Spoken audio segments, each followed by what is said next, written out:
Hello and welcome to our Advent Reflection Series. Today I want to focus on the importance of relationships.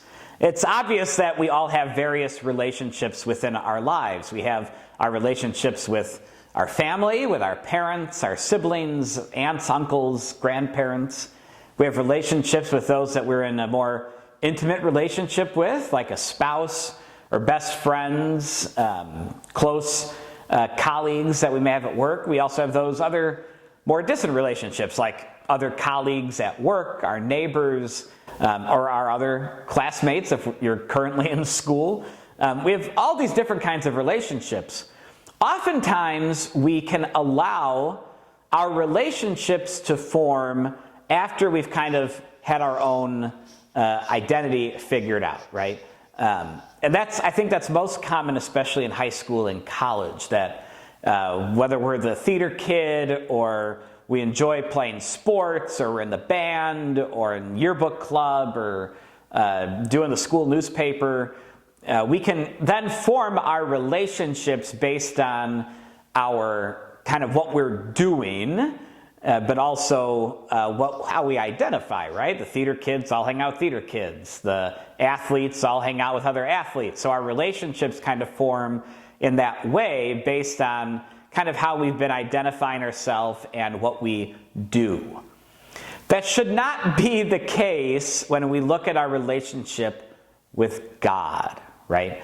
What we do, how we live our life, does not then form our identity and then helps us see our relationship with God.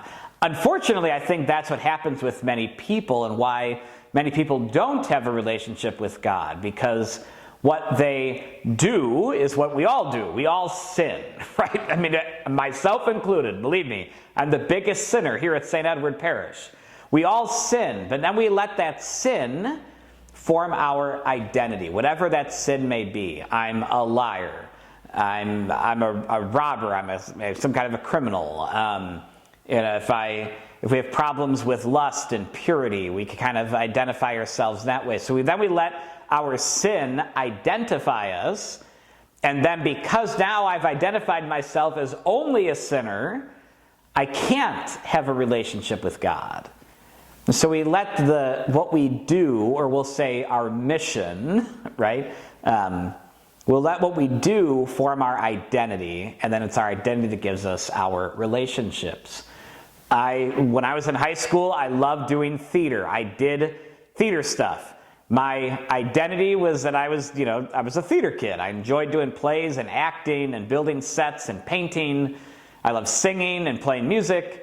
And then my relationships came out of that identity. I hung out with other other kids my age that enjoyed those same things.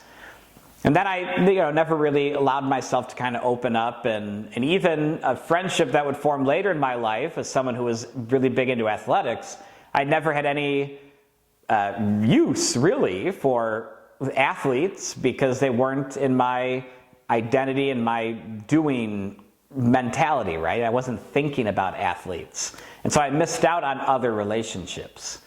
The goal in the spiritual life is to form our relationship with God first, and then to allow that relationship to form our identity, and then our identity sends us out on mission and what we do, right? So this is very much a mind changer.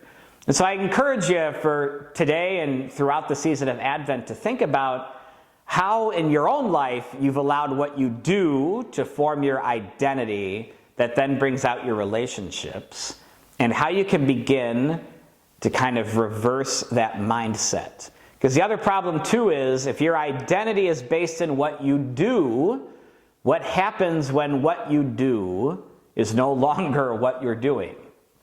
Many people have lost their jobs in the midst of this pandemic. So if what you did was serve customers at a restaurant for a long time, and that's your identity. I'm a server, which is great. We all want to be servants, but now I'm not doing that. Now I have an identity crisis.